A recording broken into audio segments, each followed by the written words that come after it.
In this video, I'm going to show you how to easily sign a document using just your iPhone with no other downloaded apps. We'll take a look at this document right here. It's a letter that was just emailed to me. While you're inside of your email, or if you've downloaded it to your files, tap the document.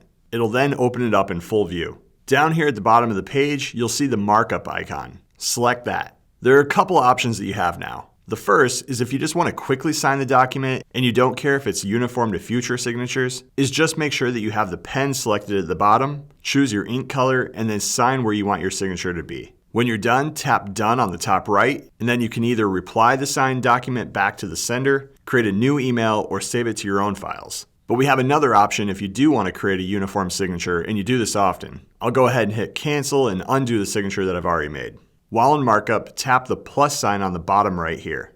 From this pop-up menu, you can then select signature. Now on the next screen, you have a new signature window. Sign your name at the bottom on the line. At the top, there's a drop-down where you can then label the new signature if you want. You have the basic default names, or you can give it a custom name. When you're finished, hit done. Now you'll see your signature has been inserted into the document, and then you can tap and drag it around to where you want it to be. You can also scale the signature by selecting any corner and dragging it in or out.